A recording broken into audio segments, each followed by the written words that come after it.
अस्सलाम वालेकुम स्टूडेंट और जितने भी व्यूअर्स इस वक्त फेसबुक पे मुझे देख रहे हैं सबको खुशामदीद। Home of doctor engineer shooting centre है, तमाम लोगों को दोबारा अस्सलाम वालेकुम। अच्छा, तकरीबन 3-4 दिनों से हम ये ऑनलाइन क्लासेस के मराहल से गुजर रहे हैं और डेली किसी न किसी सब्जेक्ट के हवाले से क्लास होती है। तो आज जिस तरह कमिटमेंट की थी और बहुत से लोगों को हमने पहले ही एडवांस बता दिया था कि आज फिजिक्स की क्लास होगी क्लास 9 के स्टूडेंट के लिए।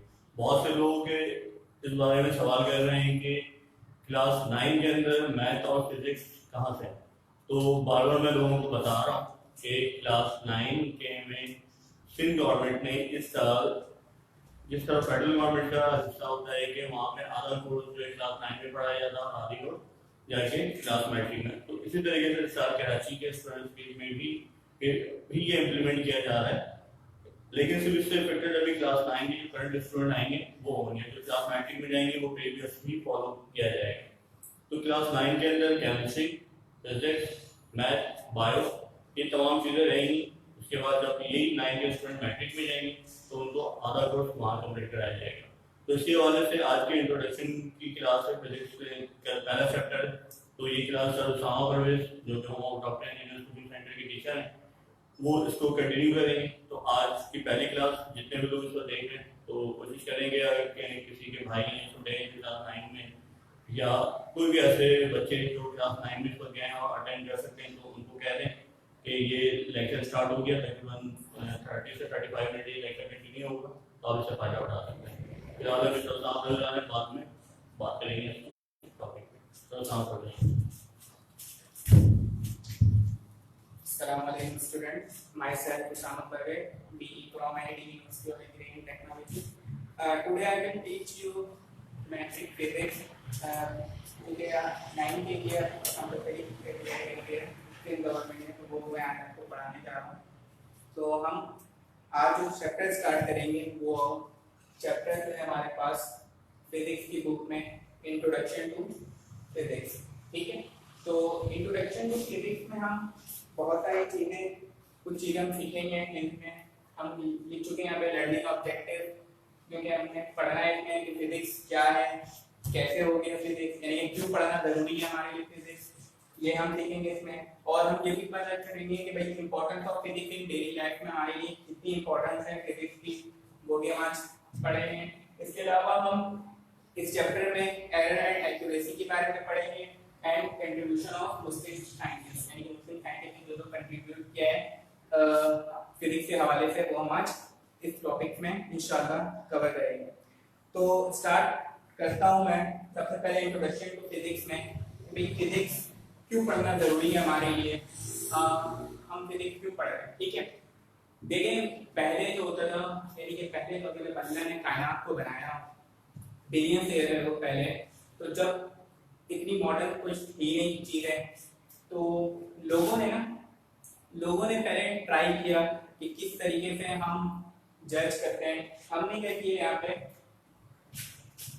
फिजिक्स के मुताबिक पहले लोगों ने, आपने देखा होगा कि पत्थरों को रगड़ के आग जला देते हैं। ठीक है, मतलब कि उन्होंने ऑब्जर्व किया कोई चीज़ कि हम पत्थर को रगड़ रहे हैं तो क्या लग रहा है, आग लग जा रही है, हालांकि लकड़ी को अगर लग रही है तो नहीं लग रही है। तो लोगों ने कुछ पहले जमाने में ऑब्जर्व किया इस चीजों को। अब ऑब्जर्व जो चीज करती है वो कोई ऑथेंटिक तो होती नहीं है, तो हमने क्या किया यहाँ पर, क्योंकि ये कोई बात इतनी ऑब्जर्व कर लिया हमने, कोई वैल्यू नहीं की।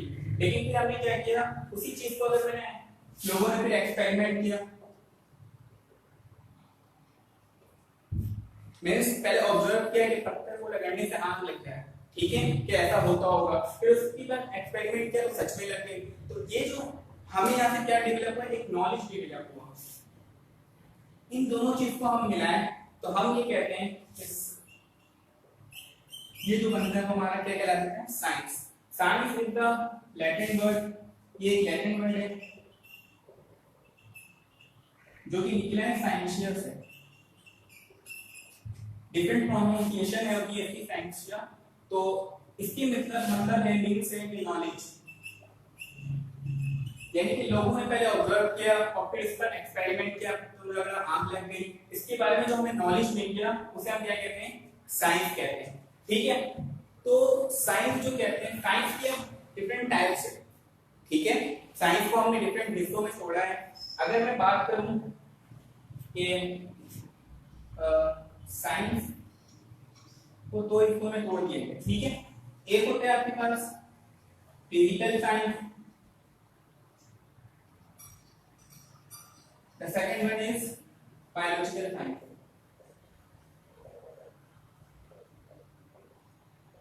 अच्छा, अब हमने ये तोड़ने के बाद हमने क्या फैसला किया कि फिजिकल साइंस में जो भी है वो तमाम जो है नॉन लिविंग थिंग की स्टडी जितनी भी होगी, नॉन लिविंग थिंग, वो हम इसकी स्टडी किस में करेंगे, फिजिकल साइंस में करेंगे। इसके अलावा हम क्या करेंगे, बायोलॉजिकल साइंस में हम लिविंग थिंग के बारे में स्टडी करेंगे, जितनी भी लिविंग चीजें होंगी उन बारे में हम स्टडी करेंगे, तो वो क्या कहलाएगी हमारे पास बायोलॉजिकल साइंस। अब बायोलॉजिकल तो अलग टॉपिक हो जाता है कि बायोलॉजी पढ़ने पर हम आ जाते हैं फिजिकल साइंस की तरफ, नॉन लिविंग थिंग में हम क्या करेंगे, स्टडी करेंगे। अगर मैं बात कर रहा हूँ फिजिकल साइंस की,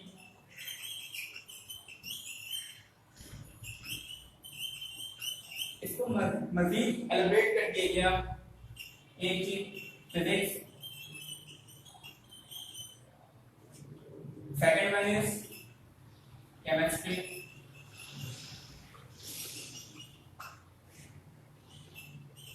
थर्ड वन इज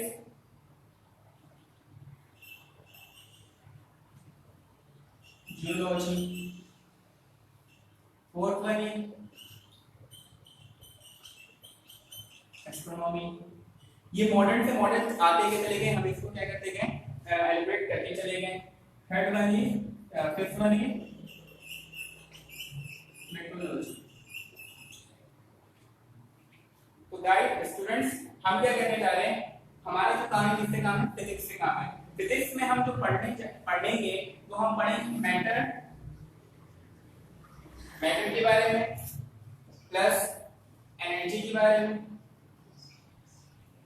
तमाम चीजें जितनी भी ना, लगभग तमाम चीजें जो होती हैं हम फिजिक्स में हम इसीलिए स्टडी कर लेते हैं। इसलिए हमें फिजिक्स जो है बहुत जरूरी है कि हम स्टडी करें। हम अपनी अगर लाइफ देखें, अपनी बॉडी को देखें, तो वहां भी फिजिक्स होता है। अभी मैं बताऊंगा किस तरीके से हम बॉडी में अगर हम देखें, अपने अंदर चेक करने जाएं तो किस तरह फिजिक्स अप्लाई होता है।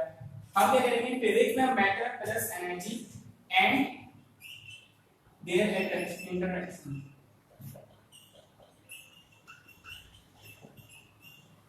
हम फिजिक्स में क्या पढ़ते हैं, मैटर के बारे में पढ़ते हैं, यानी कि जो चीज जगह रखते हैं, देखते हैं, एनर्जी के बारे में पढ़ते हैं, और इसकी इंटरेक्शन के बारे में हम फिजिक्स में पढ़ते हैं। यानी केमिस्ट्री में आपको पता है केमिकल कंपोजिशन, स्ट्रक्चर, इस तरीके के केमिकल के बारे में हम पढ़ेंगे। जियोलॉजी में हम अर्थ की स्टडी करते हैं। ये तमाम चीजें जितनी भी है नॉन लिविंग थिंग आती है, ठीक है। अर्थ के बारे में हम स्टडी करके कहलाएंगे और क्या कहेंगे, जियोलॉजी कहलाएंगे। एस्ट्रोनॉमी की तरफ बात करें तो एस्ट्रोनॉमी में हम स्टार्स, गैलेक्सी, इसकी स्टडी हम करेंगे, तो ये एस्ट्रोनॉमी में आ जाता है। इसी तरह मेट्रोलॉजी है, वेदर फोरकास्ट वगैरह जो हम करते हैं, इसकी स्टडी जितनी भी आएगी वो किसमें कराएंगे, मेट्रोलॉजी में कराएंगे। तो हमारा जो टॉपिक है वो इन तमाम चीजों से कोई डिपेंड नहीं करता। हमारा जो टॉपिक क्या है, फिजिक्स है। तो हम आए थे अगेन फिजिक्स में, तो फिजिक्स की अगर डेफिनेशन लिखनी है तो फिजिक्स की डेफिनेशन क्या होगी, फिजिक्स की branch of science that deals with the study of matter, energy and there interaction, ठीक है। नाउ हम इसकी फिजिक्स पढ़ लिया, फिजिक्स के बाद हम आ जाते हैं branches of physics.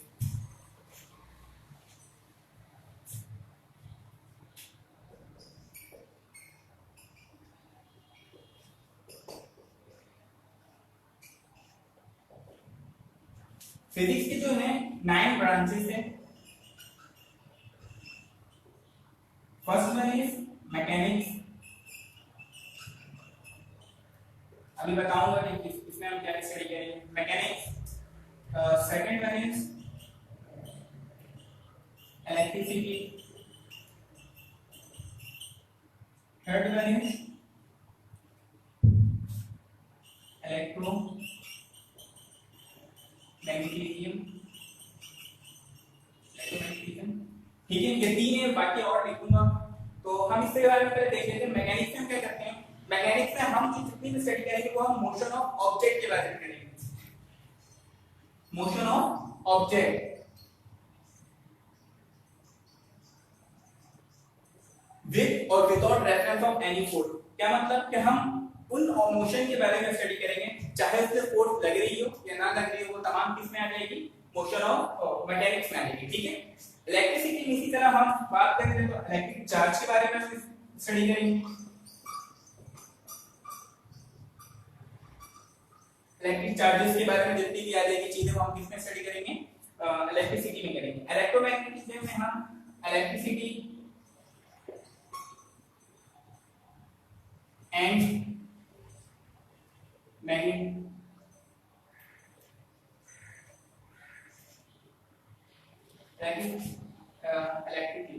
Electric and magnetism के बारे में जो स्टडी कहलाएगी वो हमारी क्या कहलाएगी, इलेक्ट्रोमैग्नेटिज्म कहलाएगी। ठीक है, ये तीन टाइप से ब्रांचेस हम थोड़ा जल्दी जल्दी चलते हैं।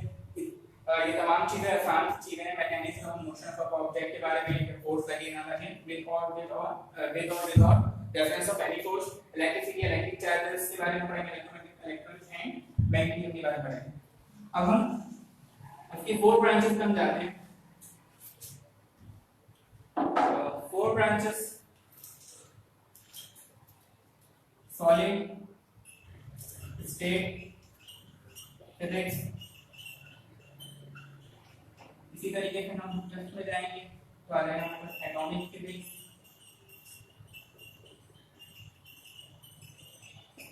एंड सिक्स पे जाएंगे तो हम न्यूक्लियर फिजिक्स।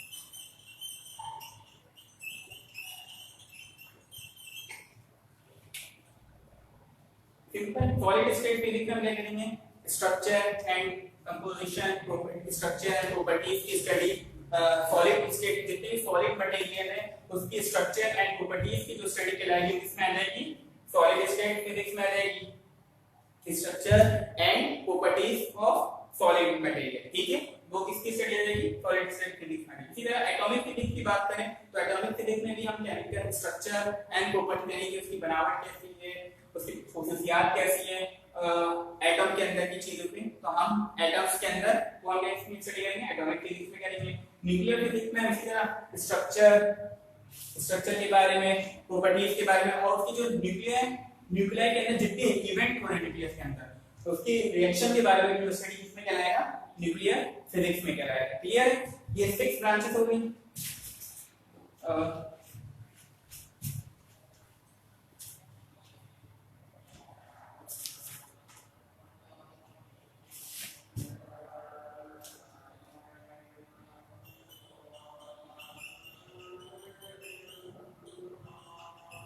प्लाज्मा फिजिक्स,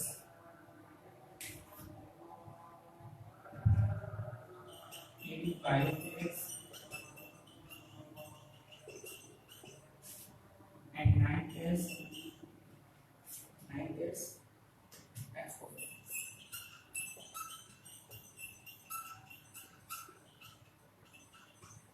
तो 7 जो है हमारे पास क्या है, plasma physics, 8 one is biophysics and 9 is astrophysics.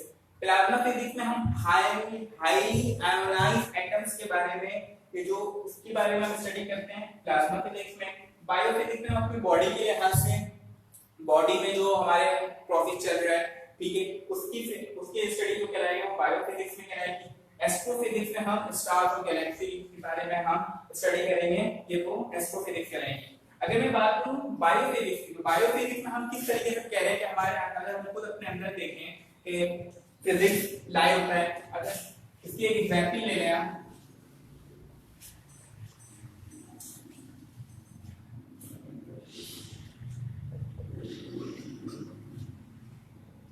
अगर मैं अपनी ब्रीथिंग सिस्टम के बारे में बात करूं तो ब्रीथिंग सिस्टम जो है हमारा या तो एक्सट्रैक्ट हो रहा है या फिर कॉन्ट्रैक्ट हो रहा है। ठीक है, जब एक्सट्रैक्ट और कॉन्ट्रैक्ट हो रहा है तो वहां पर जो होगा तो बॉयल्स लॉ, सभी फिजिक्स साइंटिस्ट ने दिया गिवन किया कि बॉयल्स को क्या कहते हैं, प्रेशर अगर आप दैट इनवर्सल रिलेशन है वॉल्यूम के साथ, अगर प्रेशर बढ़ेगा तो वॉल्यूम क्या होगी, ऑब्वियसली कम होगी। ठीक है, किस तरीके से हम कहते हैं, जस्ट अगर ब्रीथिंग सिस्टम की बात करें तो वो एक्सट्रैक्ट हो रहा है, ठीक है, हमने क्या किया प्रेशर हमारे अंदर कम हो गया तो हमने ऐड किया प्रेशर को, प्रेशर बढ़ा, प्रेशर कम हो गया तो वॉल्यूम क्या हो गई इसकी बढ़ गई। जैसे वो कॉन्ट्रैक्ट हुआ, कॉन्ट्रैक्ट के बाद वॉल्यूम कम हुई तो प्रेशर क्या हो गया बढ़ जाता है, इस वजह से हम बाहर एक्सहेल कर देते हैं। ठीक है, जब प्रेशर कम होता है तो हम इनहेल कर लेते हैं और जब प्रेशर बढ़ जाता है तो हम एक्सहेल कर लेते हैं। इस तरीके से ये ब्रीथिंग सिस्टम में भी काम आता है, वहां पे भी फिजिक्स है। ठीक है, और इसके अलावा अगर हम देखा जाए फिजिक्स स्टार्ट कैसे हो गया, तो जिस तरह मैंने बताया कि आपको सबको पता है कि अर्थ जो है रिवॉल्व कर रहा है साइड पे। ठीक है, तो ऐसा कैसे हो सकता है अगर हम बात करें कि भाई वो एक ही ऑर्बिट पे अर्थ सन के इर्द रिवॉल्व किया जा रहा है तो बाकी प्लैनेट्स की कोई टकरा रहा, तो हम क्या करेंगे यहाँ पर हम आकर फिर वो जो लॉस वगैरह रहते हैं वहां से हमारे क्या होता है फिजिक्स स्टार्ट हो चुका होता है। ठीक है, या आपने देख लिया कि फिजिक्स इंट्रोडक्शन टू फिजिक्स बता दिया और फिजिक्स क्या होती है, व्हाट इज फिजिक्स, उसकी डेफिनेशन भी बता दी। उसके बाद हमने अपनी ब्रांचेस को भी डिस्कस कर लिया। अगर इसके अलावा आपको कोई इश्यूज आते हैं जहां तक है फिजिक्स और ब्रांचेस ऑफ फिजिक्स में, तो आप कमेंट भी कर सकते हैं। हो सकता है वो कमेंट में रिप्लाई मिल जाए और अदरवाइज नेक्स्ट वीडियो जो आएगा उसमें उसका आंसर आपको गिवन कर दिया जाएगा।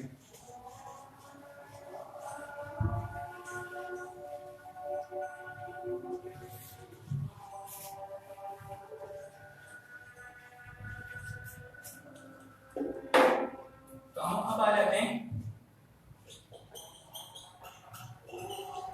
Importance of physics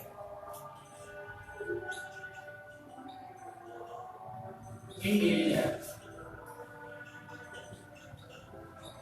daily life में क्या इंपॉर्टेंट है फिजिक्स की।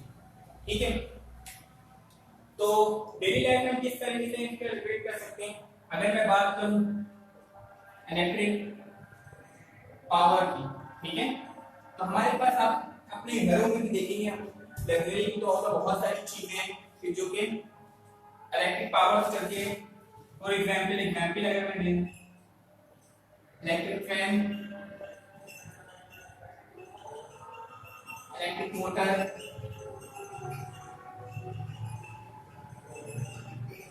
रेफ्रिजरेटर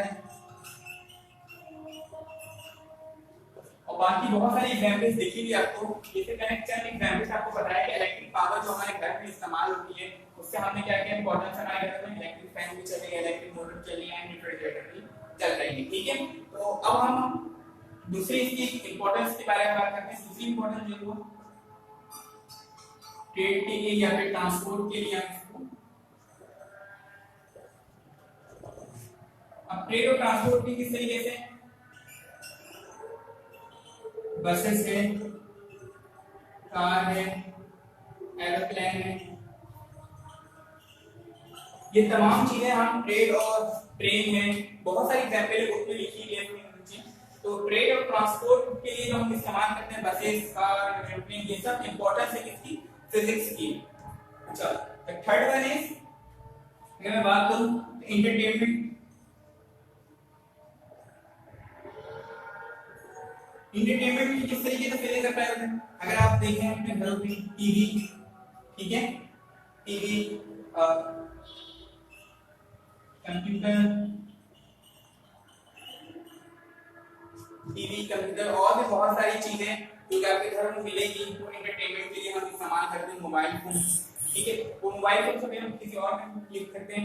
एक फोर्थ वन क्या है एग्जांपल इंपॉर्टेंस देखें कम्युनिकेशन सबसे ज्यादा इंपॉर्टेंस है आज के दौर में। कम्युनिकेशन किस तरीके से मोबाइल फोन,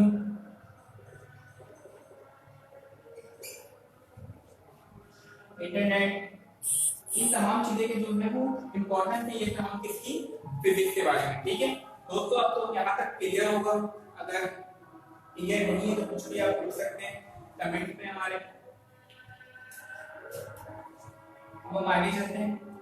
ठीक है,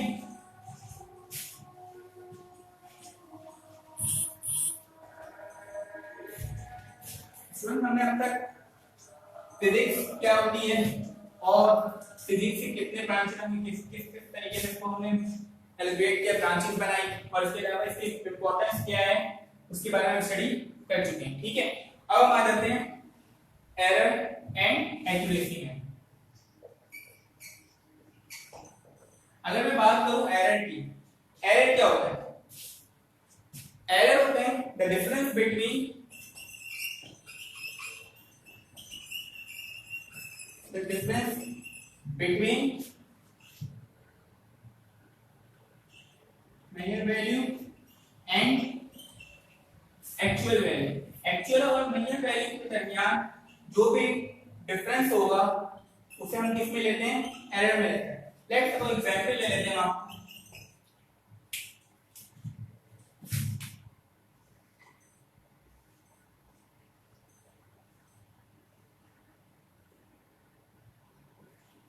I am trying to draw pencil।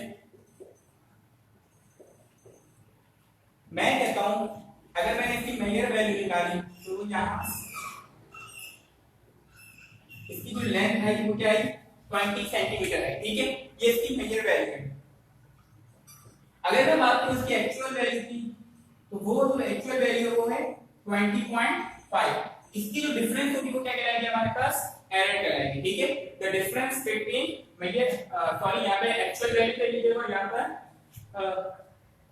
Major value कर लीजिएगा। तो difference between actual value and measure value is called error, ठीक है, एरर। अब एरर के टाइप्स हैं,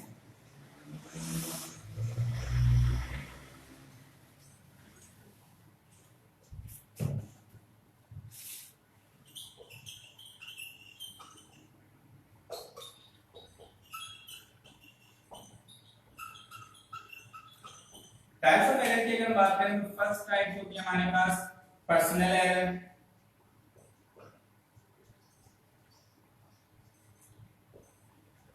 second one is systematic error,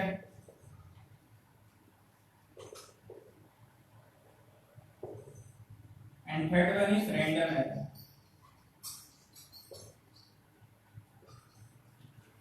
personal error क्या होती है, पर्सनल एरर उस टाइम आके अराइज होती है जब हम यानी कि ऑब्जर्व करने में गलती कर रहे हो।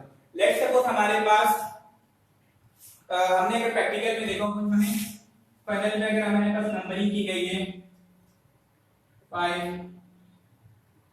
4 3 2 1, ठीक है, और हमारा लिक्विड अगर हमें किसी चीज को ऑब्जर्व कर रहे हैं या फिर हम इसकी मेजरमेंट ले रहे हैं, ऑब्जर्व कर रहे हैं प्रैक्टिकल्स में, तो हम यहाँ पे अगर 5 पॉइंट एक्चुअल में 2 हो और हमने यहाँ पे क्या किया, जज कर लिया 5 है, तो ये जो ऑब्जर्व करने की वजह से एरर आएगा, प्रोड्यूस होगी। वो कौन सी एरर प्रोड्यूस होगी, यानी कि ह्यूमन की वजह से, ऑब्जर्व करने की वजह से जो भी एरर प्रोड्यूस होगा वो कौन सी एरर कहलाएगी, पर्सनल एरर कहलाएगी। किस तरीके से मैंने बता दिया आपको, अगर 5.2 था एक्चुअली में हमने ऑब्जर्व करने में गलती की और क्या है 5 ले लिया हमने, तो ये जो एरर आएगी वो क्या आएगी, पर्सनल एरर आएगी, ठीक है। अच्छा, इसको हम ओवरकम कर सकते हैं, ठीक है, इसके ओवरकम पे हम इसको सही से यानी कि ठीक तरीके से अगर ऑब्जर्व करें तो ये एरर तभी खत्म कर सकते हैं, ठीक है। इसी तरह सिस्टमैटिक एरर है, सिस्टमैटिक एरर जो होती है वो मेजरमेंट इंस्ट्रूमेंट की वजह से आएगी, ठीक है। आपका इंस्ट्रूमेंट खराब हो गया, ठीक है, तो आपको इंस्ट्रूमेंट अगर इस एरर को खत्म करना है, इंस्ट्रूमेंट की वजह से जो भी एरर आएगी वो क्या आएगी, सिस्टमैटिक एरर। और इस एरर को ओवरकम करने के लिए हम क्या यूज करेंगे, जीरो एरर इंस्ट्रूमेंट यूज करेंगे जिसमें एरर ना हो, ठीक है। इसी तरह रैंडम एरर है, रैंडम एरर एक कंफर्म एरर होता है जो कि किसी भी वजह से हो सकते हैं टेंपरेचर की वजह से हो जाए, हो सकते हैं ह्यूमिडिटी इफेक्ट की वजह से हो जाए, ठीक है। किस तरीके से अगर मैं बात करूं, यानी कि वो अचानक से बढ़ जाए, सडनली इफेक्ट कर जाए, अचानक से बढ़ जाए, अचानक से कम हो जाए। अगर आपने देखा होगा जो ज्वेलरी शॉप होती है, अगर वो गोल्ड को वो मेजर कर रहा होता है तो एक आइसोलेट चीज में रखकर मेजर करता है, क्योंकि अगर उसमें हवा की भी मुदाखलत होगी तो वजन को बढ़ा देगा या फिर कम कर देगा। तो वो जो एरर होगी रैंडम एरर, किसमें हमें इसे एहतियात करनी चाहिए कि आइसोलेट में रख के करना चाहिए। तो ये हमारा हो गया एरर एंड इट्स टाइप, ठीक है। एक्यूरेसी क्या चीज होती है, एक्यूरेसी वो चीज होती है यानी कि जो हमने एक मेजरमेंट को बार बार किया ताकि बार बार हम क्यों करते हैं कि हमारे पास एक्यूरेसी प्रोड्यूस हो जाए, तो हम इसलिए इससे एक्यूरेसी काम करने के लिए बार बार ऑब्जर्व करते हैं और फिर उसके बाद एवरेज निकाल लेते हैं, इस तरीके से एक्यूरेसी आ जाती है, ठीक है। तो यहां तक आपका कोई भी प्रॉब्लम हो तो आप पूछ सकते हैं, ठीक है। एरर एंड डेफिनेशंस वगैरह आपको इजीली नोट्स में अवेलेबल हो जाते हैं, इस वजह से नहीं लिख रहा, आप मुझे बता देना पर्सनल एरर क्या होती है, सिस्टमैटिक एरर क्या होती है और रैंडम एरर क्या होती है, ठीक है।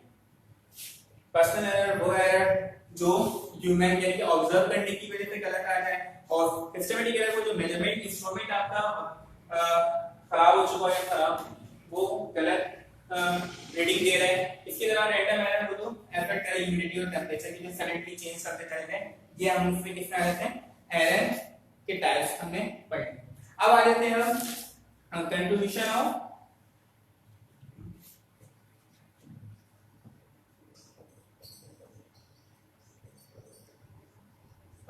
मुस्लिम साइंटिस्ट। ये मुस्लिम साइंटिस्ट में क्या क्या कंट्रीब्यूट किया फिजिक्स के हवाले से वो हम पढ़ेंगे। सबसे पहले नाम आपके पास इब्न हैशम,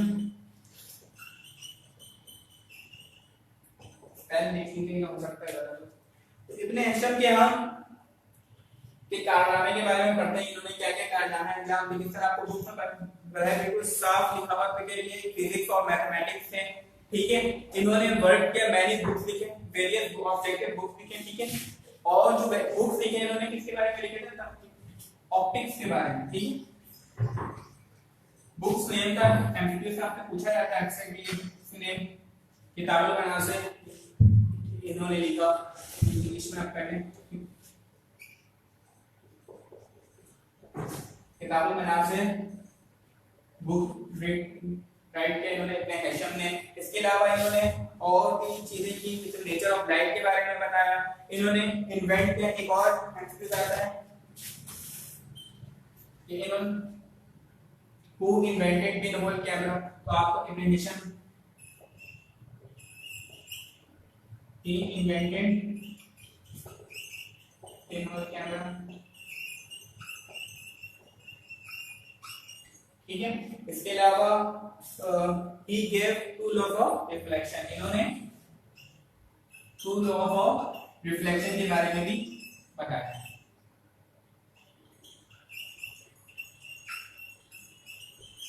ये तमाम आपके इब्न हैशम साइंटिस्ट है, मुस्लिम साइंटिस्ट है, इन्होंने एक बुक लिखी है किताबों के नाम से, ठीक है, ऑप्टिक्स के बारे में, ठीक है। और इन्होंने पेनोट camera invented the law of reflection के बारे में भी, टू लॉ ऑफ रिफ्लेक्शन के बारे में बताइए। तमाम चीजें एमसीक्यूज के क्वेश्चंस हैं कि आर और किस तरीके से हम क्या करते हैं, ठीक है। इसी तरीके से दूसरे साइंटिस्ट याकूब अल-किंदी कहते हैं, ठीक है।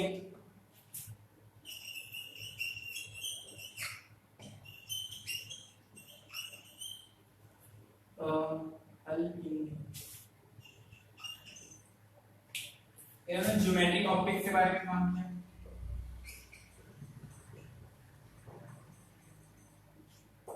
इसी तरह इन्होंने साउंड एंड ऑप्टिक्स के बारे में काम किया, साउंड के बारे में भी काम किया, ठीक है।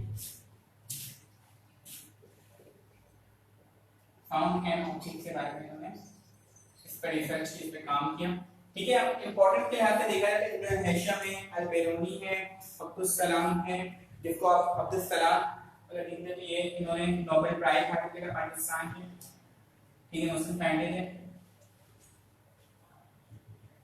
अल-बैरूनी।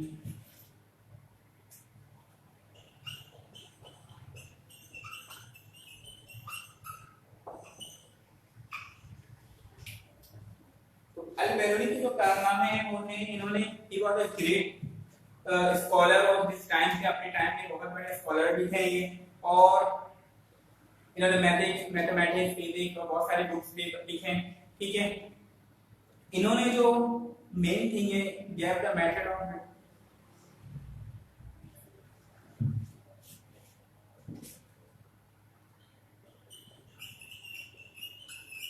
he gave the method of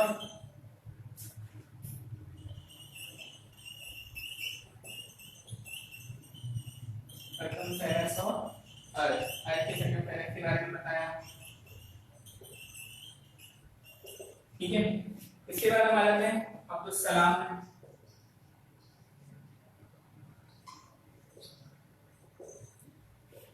इन्हें नोबेल प्राइज मिला था, आधा नोबेल प्राइज एक साइंटिस्ट को मिला, नोबेल प्राइज होल्डर है पाकिस्तान में थे, ठीक है। इन्होंने थ्योरेटिकल फिजिक्स के बारे में बताया था, ठीक है। और अगर हम आते अब्दुल कदीर खान के पास, अब्दुल कदीर लास्ट वाले हमारे, इन्होंने यूरेनो इनरिचमेंट के बारे में काम किया और आपको पता है एटम बम भी इन्होंने ही बनाया, अब्दुल सलाम ने, सॉरी अब्दुल कदीर खान ने, ये भी पाकिस्तानी है। अब्दुल कदीर खान को खिलाड़ी में गैस मिला था पाकिस्तान में, ठीक है। तो ये तमाम चीजें आपको चैप्टर 1 के अंदर आपको बड़ी तफसील से मिलेगी। ये तमाम चीजें एमसीक्यूज में भी पूछा जाता है और हो सकता है पहले क्वेश्चंस भी आ जाते हैं, अब आए या ना आए, फिलहाल एमसीक्यूज में लाजमी आता है। तो हमने आज जो टॉपिक कवर किया आपको मैंने पहले बताया था कि इंट्रोडक्शन टू फिजिक्स के बारे में पढ़ा, उसके बाद फिजिक्स क्या होती है, इसके अलावा हमने importance of physics in daily life में पढ़ा जो चैप्टर 1 में हमारे वीडियो थे। Third one is error and accuracy के बारे में पढ़ा, होप्स आपको सब कुछ समझ में आया होगा। इसके अलावा मुस्लिम साइंटिस्ट कंट्रीब्यूशन ऑफ मुस्लिम ने क्या क्या कंट्रीब्यूट किया मुस्लिम साइंटिस्टों ने, इस बारे में पढ़ा। तो स्टूडेंट अगर आपको इस चैप्टर 1 से रिलेटेड कोई भी प्रॉब्लम्स है होगी या होती है तो आप कमेंट करके बता सकते हैं और हमें आगाह कर सकते हैं। और हम ये हो सकता है कि अगर हम कमेंट में इसके रिप्लाई ना कर सके आपको तो हम नेक्स्ट वीडियो में आपके साथ इंशाल्लाह जरूर इसके आंसर देंगे। शुक्रिया बहुत बहुत, thank you so much.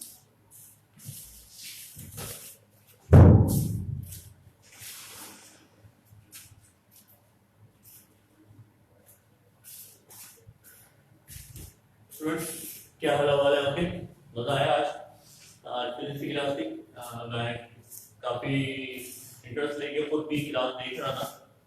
Sir साहब ने काफी आपको जो चैप्टर 1 में जो भी इंट्रोडक्शन है उन्होंने आपको क्लास जो डिफाइन किया जिस तरीके जो हमारे साइंटिस्ट हैं, जो हमारे साइंटिस्ट से गुजर चुके हैं और जो इसको सिचुएशन जो भी चीज़ आपको फर्स्ट चैप्टर के हवाले से बता रहे थे बहुत अच्छे तरीके से, उम्मीद है आपको समझ में आ जाएगी। अगर क्योंकि इस चैप्टर के अंदर सिर्फ और सिर्फ इंट्रोडक्शन के हवाले से ही बात की गई, लेकिन अगर आप चाहते हैं कि इस क्लास को कंटिन्यू करना, आगे ज्वाइन करना, तो आगे भी आप ज्वाइन कर सकते हैं।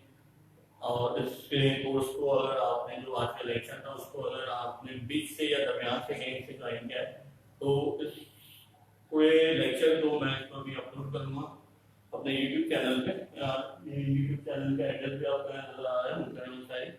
आप यूट्यूब चैनल पे यूट्यूब पेज पे जाके मुंतजम साहिब अगर टाइप करेंगे तो आपको मेरी तस्वीर नजर आ रही होगी। तो वो हमारा एक चैनल है, उस चैनल के अंदर जितनी भी क्लासेस होती हैं, जो भी रिकॉर्डिंग कोई जनरल इश्यूज होते हैं तो उस पर हम वीडियो अपलोड कर रहे होते हैं। तो वो वीडियो आप जब भी आपको मौका मिले आप उसको देख सकते हैं।